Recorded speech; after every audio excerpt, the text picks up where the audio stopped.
గత జూలై 31 తారీఖున ఏదైతే మోండా మార్కెట్ ఎస్కే జ్యువెలర్స్ దగ్గర ఒక కార్ ట్రాఫిక్ జామ్ విషయంలో నా తమ్ముడైన సాయి కిరణ్ హారం కొట్టడం జరిగింది. ఆ హారం కొట్టడంలో మాట పెరిగి ఎస్కే జ్యువెలర్స్, మీకు మరీ ముఖ్యంగా చెప్తున్నా, ఎస్కే జ్యువెలర్స్ కుటుంబ సభ్యులు వారిపై దాడి చేసి తిట్టడం జరిగింది.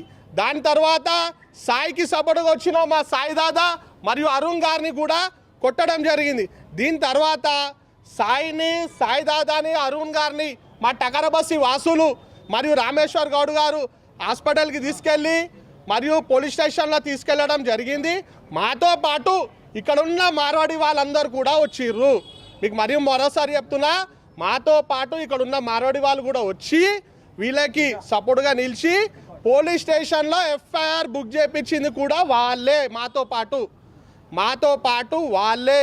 ఇప్పుడు ఎస్సీ సంఘాలు, బీసీ సంఘాలు నాయకులు అలాగే తెలంగాణ ప్రజలు ఏ విధంగా అయితే ఇలా వీడియో చూసి చాలా భావోద్వేగానికి గురయ్యారో, వాళ్ళు ఏ విధంగా అయితే మాకు అండగా నిలబడ్డారో వారితో పాటు ఇక్కడున్న పాట్ మార్కెట్లో మార్వాడి జ్యువెలర్స్ వాళ్ళు కూడా వీళ్ళకి అండగా నిలబడి ఇది జరిగింది తప్పు, ఒక వ్యక్తి చేసింది తప్పు, కానీ మేము సమాజం మొత్తం మీ వెంట ఉంటాం, మీ ఎంబడి ఉంటాం అని చెప్పి ఈరోజు వీళ్ళకి అండగా నిలబడి క్షమాపణ కోరడం జరిగింది. ఈ క్షమాపణ కోరడం దేనికి?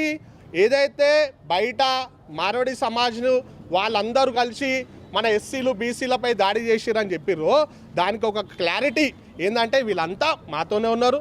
మార్వాడి సంఘం అధ్యక్షుడు అశోక్ గారు మరియు పారస్ భాయ్ గారు, శ్యామో గారు, వీళ్ళందరూ కూడా మాతో పాటు నిలబడి డే 1 నుంచి పోలీస్ స్టేషన్ నుంచి ఏదే విధంగా అయితే టకరబస్సి పెద్దలు ఉన్నారో, యాదన్న కానీ, ధరమన్న కానీ, శ్యామన్న కానీ, వీళ్ళందరూ కానీ ఏ విధంగా అయితే డే 1 నుంచి మాతో పాటు ఉన్నారో అదే విధంగా వీళ్ళు కూడా మాతో పాటు ఉండి పోలీస్ స్టేషన్లో ఎఫ్ఐఆర్ దర్జు చేయించి వాళ్ళకి అండగా నిలుస్తూ ఇక్కడ ఉన్న బస్సు వాళ్ళతోనూ ఉన్నారు.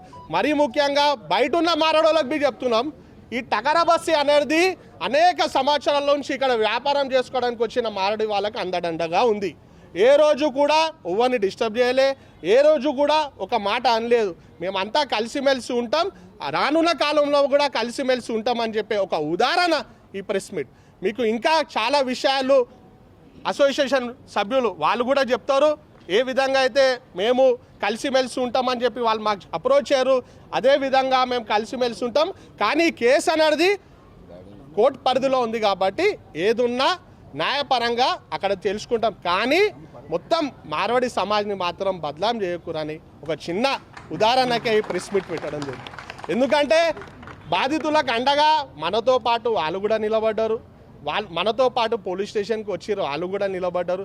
అందుకే దయచేసి అందరూ తెలంగాణ ప్రజలు ఏ విధంగా అయితే స్టార్టింగ్ నుంచి అయ్యో పాపం మనలో కొట్టిర్రా నాయనా అని చెప్పి మాకు దండగా నిలబడ్డారో వాళ్ళందరికీ ఒక క్లారిఫికేషన్ ఇవ్వడానికే ఈ ప్రెస్ మీట్ పెట్టడం జరిగింది. ఇది మేము 4వ రోజే పెడుతుండే, కానీ పోలీస్ శాఖ మాకు రిక్వెస్ట్ చేసింది, ఇది చాలా బర్నింగ్ అవుతుంది, దయచేసి మేము ఎంక్వైరీ ప్రాసెస్లో ఉన్నాం కాబట్టి మీరు ఎవ్వరు కూడా మీడియా ముందుకు రావద్దని చెప్పడం జరిగింది. దాని దిక్కించే సాయి గారు కానీ, సాయి దాదా గారు కానీ, అరుణ్ గారు కానీ ఏం నాడు కూడా మీడియా ముంగడికి రాలేదు. ఈరోజు ఎందుకు వచ్చిందంటే మన దేశం మొత్తం ఐక్యత ఉండాలా, మనం అందరం కలిసిమెలిసి ఉండాలన్న ఒక ఉద్దేశంతోనే మేము ఈ ప్రెస్ మీట్ పెట్టడం జరిగింది. అసలైన తొలి వెలుగు. ఫాలో వాట్సాప్ @తొలి వెలుగు అఫీషియల్.